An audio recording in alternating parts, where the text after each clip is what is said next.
Salut les gars, salut les amis, j'espère que vous allez bien. Ces quarts de finale sont complètement achevés et à l'issue de ces quarts de finale, on connaît nos 4 demi-finalistes. Mais ces 4 demi-finalistes sont également les nations qui vont représenter l'Afrique pour le mondial 2025 du côté du Chili. Dans cette vidéo, on va revenir par rapport à ces 4 nos 4 représentants africains qui vont aller du côté du mondial. On va donner leur historique, leur participation au niveau du mondial, mais on va également donner la date, très importante, la date pour le mondial 2025. Je tiens à le rappeler pour toutes personnes qui sont amoureux du football africain.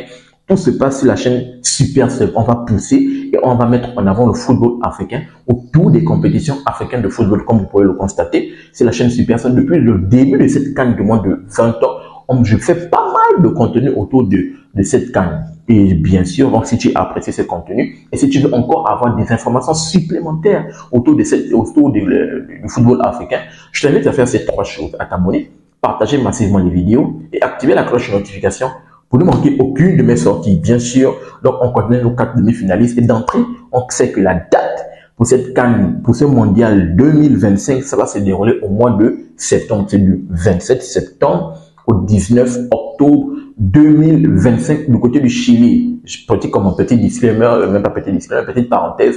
Dans les commentaires de ma vidéo pronostic, il y a pas mal eu des frangins qui sont venus dans les commentaires, qui m'ont pointé du doigt en tant que chroniqueur. J'étais emmené aller à la pêche aux informations. Je tiens à m'excuser bien sûr parce que dans ma vidéo pronostic, j'avais pas donné l'information que les demi-finalistes obtenaient directement leur qualification pour le mondial. Je suis allé à la pêche aux infos pour vous, les gars, bien sûr. Donc, on connaît la date du 27 septembre au 19 octobre, bien sûr. Et on va également parler historiquement de cette nation.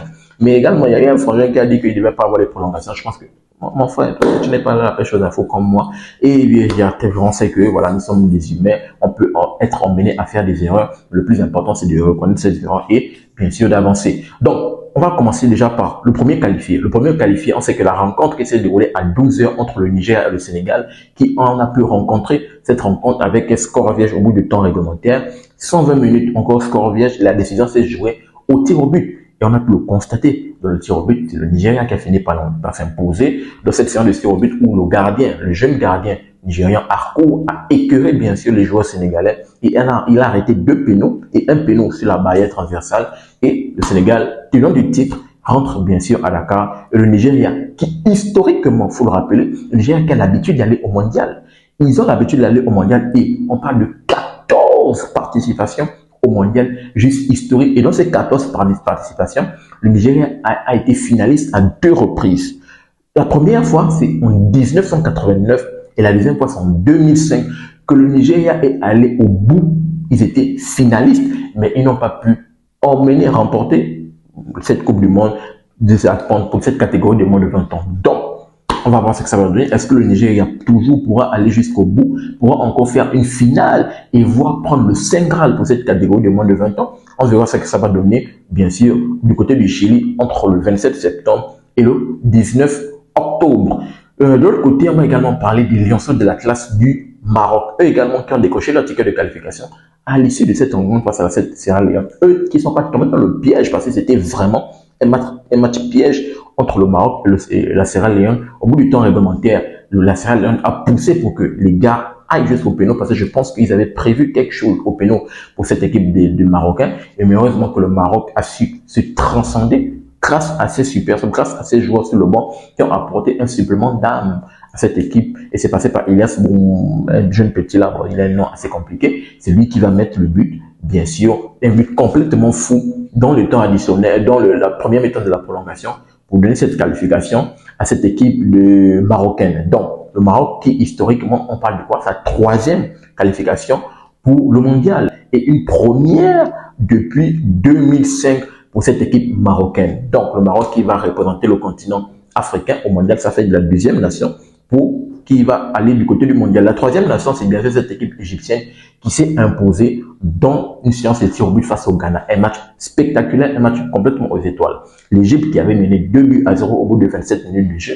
Le Ghana qui est revenu à 2 reprises. Première mi-temps, dans les prolongations, dans le temps additionnel de la première mi-temps et dans le temps additionnel de la deuxième mi-temps. Ils sont revenus, 2 buts partout, tir au but. L'Égypte a fini par s'imposer grâce bien sûr à son 12e homme qui a joué un rôle prépondérant pour cette qualification égyptienne. Eux également qui vont aller du mondial, et également qui décrochent leur ticket de qualification pour le mondial. Ici, on parle du 9e qualification pour le mondial, et c'est une première depuis 2018 pour la part de cette équipe égyptienne. Et les 4e qualifiés, c'est bien sûr le jeune Bafana Bafana de l'Afrique du Sud, et également qui vont représenter le continent du côté du mondial. 5e qualification, et c'est une première depuis 2019 pour cette équipe sud-africaine. Également, dans le match face à la RDC, ils ont été juste méchants dans la première mi-temps des prolongations.